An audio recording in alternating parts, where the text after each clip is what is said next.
Hello, welcome back. Today we're painting these adorable birds. I have my brand new Meliang paint set. It's the 48 with the metallic colors, and I'm really excited to be using it for this. And then my Fu Mui paintbrush that was gifted to me by the company to try it out, and I've really been enjoying it.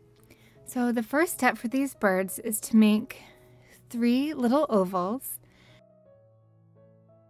And then each oval has a little heart-shaped body with a straight line for the tail. The bird at the top also has a heart-shaped body. It's just upside down. And then each little bird has a tiny little line for where the beak is. The bird on the side, the tail is a little bit of a swoop, not quite exactly straight, but pretty much a straight line. I use my kneaded eraser to lighten my drawing. Kneaded erasers are great for watercolor paper. They are very gentle with it, and you can pick up the pencil oh so gently, and it does not leave little eraser bits behind. For the first little oval bird head, I'm using a brown. It's called Van Dyke's Brown, but you can use any brown that you have. This just happens to be one that I thought looked nice with the birds. Both the head and the little heart-shaped bodies are filled in with the same brown. You can see I'm using the tray that's attached to the painting set. It's just the metal lid. I'm using that to create my little puddles of color, but using a ceramic dish or a ceramic palette is my preferred method, because on the metal it tends to bead up a great deal, and then it's hard to see the color that you're working with, and it's harder to make puddles of color to work with. While the little heart bodies are still wet, I'm dabbing in some of the black. It's called coal black in this set, but you can use whatever black that you have. Dabbing it into the little heart bodies so that it mixes gently wet on wet. Kind of looks like a cloud dispersion there. And then using just the tip of the brush, putting a little mark on the side of each of the little brown ovals on the cheek of the bird. With the very tip of the brush, you can also use a smaller brush because this is a bit more difficult to get a very fine tip if you're using a larger brush sometimes, but you can use maybe a size 0 or a size 2 brush for this. But using just the tip of the brush, you'll make a teeny tiny little beak, just a little triangle at the top, and then come down the side of the cheek with a swoop.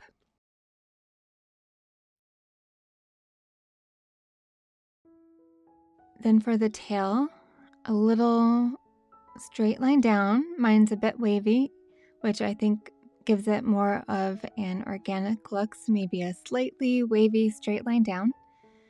For the next bird, adding the little beak, a little line along the oval, another line down where the start of its body is, kind of like an arrow shape, I guess you could say, or maybe a V shape, and then bringing that down the side of the body. I washed some of the black off of it, so it's just a bit of a gray wash on the side of the body and the belly.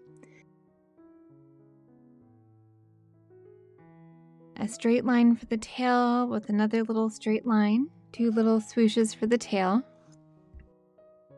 Just the tip of the brush to make the third beak. Another little triangle. Also using just the very tip of the brush, a curved line around the face or the head of the bird. I rinse out most of the paint or all of the paint from the brush. I gently guide that paint that's already on my paper to make the little gray area right underneath the head, going under the heart area of the body, and then dip my paintbrush back into the paint and make a swoop up for the tail. One more little line. I have just a little bit too much water on my brush to make the eye, so I dab off the water from the paintbrush back into the paint. Need a little more paint on there. I want to make sure I have enough thick paint so that it's not too watery to make. I want it to be a darker eye, so that's why I got most of the water off of it first.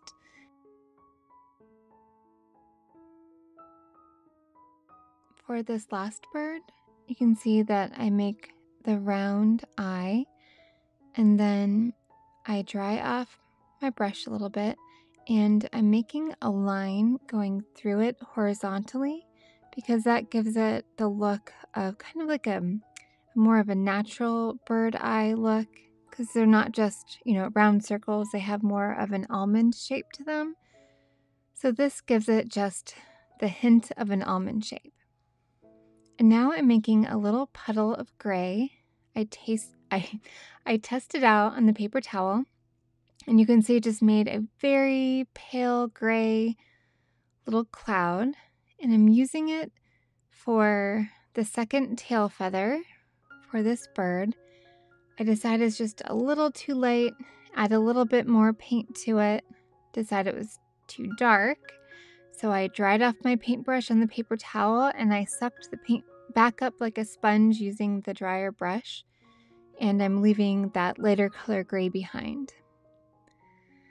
Then for the belly of the bird, I'm using that same gray and I'm going from the line of black that we had underneath the bird's head all the way down to the tail, to the base of the heart, and making a third little tail feather as well, or I guess this would be the wing feather. And then I'm adding a little more paint to the puddle. This line will give it a look of a wing, and it goes all up along that side, the bottom side of the heart shape. And then I'm adding just a few little lines here and there in the wing and then down the tail feather to make it look a little bit fluffier. I rinse out my brush real quick and then go into the brown and give it one brown tail feather. You can wait till the black is completely dry for this. I kind of like the look of them blending together, but it might make a bit of a mess, so you might want to wait till the black is dry. Using that tip of the brush with the black, making just little teeny tiny lines for the legs, and then going into that second bird with that same black on top of the dots just to give them make them a little bit darker, adding a few little feathery flicks of the paintbrush here and there with a gray wash by adding a lot of water to the black to make the body, the heart, look like it's attached to the tail. So these strokes kind of follow the shape of the heart to the tail, adding a little bit to the tail.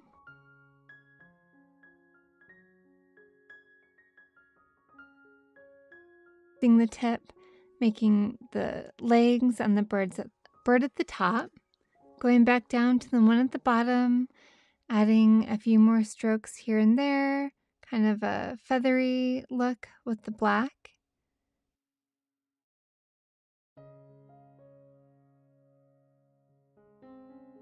Putting in that bird foot as well.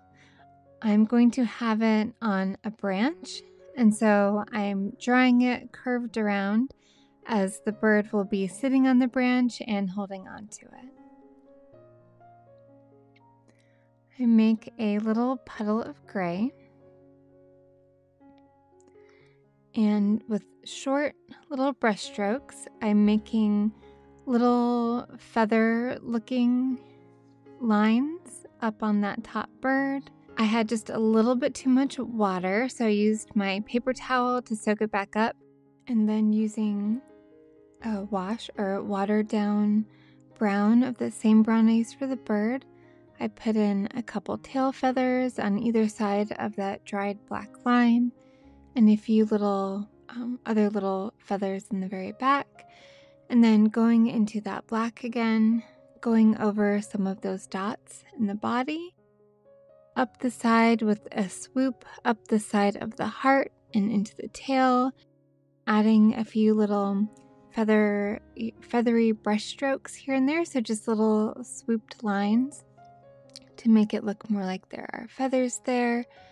I darken up the little spot on the cheek and then make the tail feather just a little bit longer.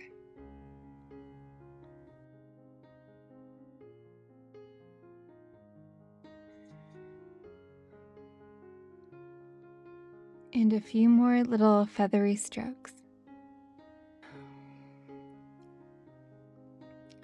For the tree branches, I start off with Prussian blue. If you have a phthalo blue or an ultramarine blue, a cobalt blue, any blue will work. And I add a lot of water so that it is able to flow easily with my paintbrush. You just press down a bit harder at the start of the branch and then lift it off like an airplane taking off, so that at the end of the branch only the tip of the paintbrush is touching it, and that's how you get that thinner look at the end of the branch. You can also start with the very tip of the paintbrush like I did for those last two little tiny branches, so the thinnest part of the paintbrush is touching first, and then you drag it down to meet the thicker part of the branch. I then add Van Dyke Brown. If you don't have Van Dyke Brown, any gray, black, or brown will work for this. I would use the same brown that you used for your birds. I'm going over the blue to give it more of a gray color, as I felt like the blue was just a bit too much. The second branch is done in the same way, with more pressure at first, more of that brush onto the paper, but this time I'm using a watered down black and then lifting that brush up from the paper like an airplane taking off to that smaller point at the end of your branch. I had a bit too much water or paint on there, so I soaked it back up. And now I'm going in with a little bit of that blue so that I can sketch in a branch just to see if I like it there. That way, using the blue, if it's not my favorite, it can be just a branch on the tree out in the distance, but I did like it. And so I'm going over it with that same watered down black or gray color and using the same technique where the branch is thicker and then gets thinner as it goes. I decide it's just a little bit too dark, so I blot some of it off using the paper towel and then carefully position the branch underneath that bird that's closest to us so that its little foot or talons can hold on to the branch. Once I have the branches the way that I want them to be, I add little buds on the tips of each little part so that it looks like a dormant tree. I was thinking maybe a dormant magnolia tree, especially those Jane magnolia trees. They have the cutest fuzzy little buds in the wintertime. And I'm being careful to leave a little circle of white paper in the center of each bud so that it looks like the light is hitting them. And using the tip of the brush, I put more of that black paint on it and make sure to get most of the water off of your brush so it's damp and not wet. That way you don't leave a puddle of water where you're trying to put the little teeny tiny thin lines of the talons. Or you could use a size 0 round brush, a fine line brush, or another smaller brush, which might be easier for you to leave those tiny lines. I dip my brush into the black and am making a bit of shadow underneath the start of the branches to give the painting a bit more of a three-dimensional look.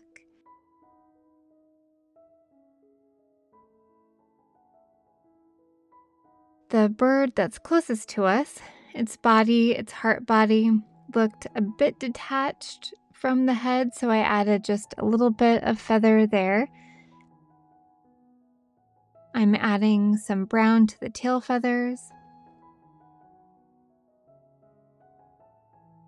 For the final touch, and just as a fun excuse to use my new metallic colors, I'm adding the metallic bronze to the head, a swoop of the tail, a little bit on the wings, to each bird. Just for fun, definitely not necessary, but if you have new metallic watercolors, you understand the joy of finding something that you can use them on. They are just so much fun to paint with. I go into that metallic, it's called deep interference blue, I believe.